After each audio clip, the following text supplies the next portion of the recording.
Good evening student. आज आप लोगों के लिए बहुत ही इम्पोर्टेंट टॉपिक लेके आई है। रसायन विज्ञान से रिलेटेड ये टॉपिक है और रसायन विज्ञान की महत्वपूर्ण खोजों के बारे में आज आप लोगों को बताएंगे। तो देखिए, सभी प्रतियोगी परीक्षाओं के लिए ये टॉपिक इम्पोर्टेंट है। तो देखिए, स्टार्ट करते हैं। सबसे पहला है, आवर्त सारणी की खोज किसने की थी। तो देखिए, आवर्त सारणी की खोज मेंडलीव नामक साइंटिस्ट थे। उन्होंने आवर्त सारणी को खोजा था सर्वप्रथम। दूसरे नंबर पर है, आधुनिक आवर्त सारणी की खोज किसने की थी। तो मोसले नामक जो साइंटिस्ट थे, उन्होंने आधुनिक आवर्त सारणी की खोज की थी। तीसरे नंबर पर है, देखिए, ऑक्सीजन की खोज किसने की थी। ऑक्सीजन की खोज की थी प्रीस्टले नामक साइंटिस्ट थे। उन्होंने ऑक्सीजन को खोजा था। ऑक्सीजन के बारे में समझिए। तो देखिए, एटमॉस्फेयर में जो ऑक्सीजन का परसेंटेज होता है वो 21% तक होता है। और देखिए, ऑक्सीजन को शो किससे किया जाता है, ओ से किया जाता है। इसका परमाणु क्रमांक 8 होता है और जो परमाणु भार होता है वो कितना होता है, 16 होता है, 8O16। देखिए, चौथे नंबर पर अब आप लोगों को बताते हैं इलेक्ट्रॉन, प्रोटॉन, न्यूट्रॉन के बारे में। इनकी खोज किसने की थी। तो सबसे पहले समझिए, आगे आप लोगों को बता भी चुके हैं। इलेक्ट्रॉन पर कौन सा चार्ज होता है ये भी पूछा जाता है। तो इलेक्ट्रॉन पर चार्ज होता है ऋण आवेश और प्रोटॉन पर चार्ज होता है प्लस आवेश। और जो न्यूट्रॉन होता है उस पर होता है न्यूट्रल, यानी वो न्यूट्रल होता है। न्यूट्रल का मतलब होता है क्या, उदासीन। तो ये भी पूछा जाता है, ये भी इम्पोर्टेंट है। इलेक्ट्रॉनों पर कौन सा चार्ज होता है, नेगेटिव आयन होता है। प्रोटॉन पर प्लस आयन और न्यूट्रॉन पर ये विद्युत उदासीन होता है। तो देखिए, इसकी खोज के बारे में बताते हैं। ये इसकी ट्रिक है, ये याद कर लीजिए। ईंट पर नाच। तो देखिए, ई से बन जाएगा इलेक्ट्रॉन, टा से बन जाएगा टॉमसन, पा से बन जाएगा ये देखिए प्रोटॉन और रा से बन जाएगा रदरफोर्ड। न्यूट्रॉन पर पहुंचते हैं नाच, यानी ना से देखिए न्यूट्रॉन और चा से हो गया जेम्स चैडविक। तो देखिए, न्यूट्रॉन की खोज किसने की थी, जेम्स चैडविक नामक साइंटिस्ट थे। उन्होंने न्यूट्रॉन की खोज की थी। उन्होंने हमको ये बताया था कि जो न्यूट्रॉन होता है वो विद्युत उदासीन होता है, यानी न्यूट्रल होता है। बोर सिद्धांत देखिए किसने दिया था, बोर सिद्धांत दिया था नील्स बोर नामक साइंटिस्ट ने। तो ये बन भी रहा है, ये देखिए बोर बोर पीछे है। नील्स बोर नामक साइंटिस्ट ने बोर सिद्धांत दिया था। परमाणु सिद्धांत के बारे में बताते हैं। परमाणु सिद्धांत किसने दिया था, जॉन डाल्टन नामक साइंटिस्ट थे। उन्होंने हमें परमाणु सिद्धांत को बताया था। आगे आप लोगों को बताएंगे क्या होता है परमाणु सिद्धांत। सातवें नंबर पर है, क्वांटम सिद्धांत किसने दिया था। तो प्लांक नामक साइंटिस्ट थे। उन्होंने मतलब क्वांटम सिद्धांत दिया था। उन्होंने हमको ये बताया था कि जो क्वांटम नंबर होते हैं वो 4 प्रकार के होते हैं।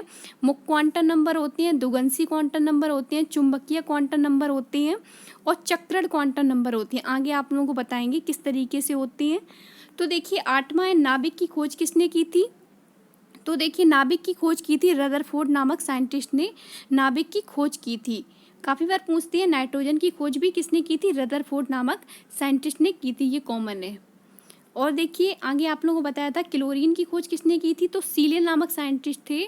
उन्होंने क्लोरीन की खोज की थी। और ये इंपॉर्टेंट है, ये बहुत बार पूछते हैं कि हाइड्रोजन की खोज किसने की थी। तो हाइड्रोजन की खोज की थी केविन्सन नामक साइंटिस्ट ने। हाइड्रोजन को देखिए एस से शो किया जाता है, 1H1 इस तरीके से होता है। इसके समस्थानिक बताते हैं। समस्थानिक इसके 3 होते हैं, ये इंपॉर्टेंट है। 1H1 होता है, 1H2 होता है और 1S3 होता है। इसका नाम भी समझिए, ये होता है प्रोटियम, ये होता है ड्यूटीरियम और ये होता है ट्राइटेनियम। तो देखिए, ड्यूटीरियम को ही कहा जाता है भारी जल। काफ़ी बार पूछते हैं कि ड्यूटीरियम को किस नाम से जानते हैं। तो भारी जल के नाम से भी जानते हैं। तो हाइड्रोजन की खोज किसने की थी, केविन्सन ने की थी। आगे बढ़ते हैं, 13वें नंबर पर है फॉस्फोरस। बॉन्ट हेनिंग नामक साइंटिस्ट ने फॉस्फोरस की खोज की थी। फॉस्फोरस देखिए ये 15 पर आता है, 15P31, ये इसका परमाणु क्रमांक होता है, ये परमाणु भार होता है। तो देखिए, आगे बढ़ते हैं, 14वें नंबर पर है परमाणु क्रमांक। परमाणु क्रमांक की खोज किसने की थी, मोसले ने की थी। आगे आप लोगों को बताया था मोसले आधुनिक आवर्त सारणी की भी खोज करता है, तो ये याद रखना है। देखो, 15वें नंबर पर है बारूद की खोज किसने की थी। बारूद की खोज की थी रोजर बेगन नामक साइंटिस्ट ने। आगे बढ़ते हैं, परमाणु रिएक्टर की खोज किसने की थी। तो एनरिको फ्लोरिड ने की थी। और देखिए, ये इम्पोर्टेंट है। ये देखिए, सबसे पहले ये अल्फा रेज दूसरी है बीटा रेज, तीसरी है गामा रेज। इनके बारे में बताते हैं। तो देखिए जो अल्फा रेज होती है इनकी जो भेदन क्षमता होती है, यानी जो ये भेदती हैं इनकी जो भेदन क्षमता होती है वो कैसी होती है, कम होती है। सबसे कम होती है अल्फा रेज की, और बीटा रेज की अल्फा रेज से कुछ अधिक होती है, कुछ अधिक होती है। काफ़ी बार ये पूछती हैं कि भेदन क्षमता किसकी सबसे अधिक होती है, तो सबसे अधिक होती है गामा रेस की। इसकी अल्फा बीटा दोनों से कैसी होती है, बहुत ही हाई होती है या बहुत ही उच्च होती है। इसमें जो भेदन क्षमता होती है वो बहुत ज़्यादा होती है। तो देखिए अल्फा रे की खोज किसने की थी, हेनरी बेकुलर नामक साइंटिस्ट थे, उन्होंने अल्फा रे की खोज की थी। और बीटा रे की खोज किसने की थी, रदरफोर्ड ने की थी। गामा रे की खोज किसने की थी, क्यूरी ने की थी। ये इंपॉर्टेंट है, बहुत बार ये पेपर में पूछते हैं। अब देखिए ये भी पूछते हैं काफ़ी बार, रेडियो धर्मिता की खोज किसने की थी, तो हेनरी बेकुलर नामक साइंटिस्ट थे, उन्होंने रेडियो धर्मिता की खोज की थी। उन्होंने हमको ये बताया था कि इसमें से 3 रे निकलती हैं, कौन कौन सी निकलती हैं, अल्फा निकलती है, बीटा निकलती है, गामा निकलती हैं। तो देखिए अब आप लोगों को बताते हैं रेडियो जो एक्टिव पदार्थ होते हैं वो कौन कौन से होते हैं, ये काफ़ी बार पूछते हैं।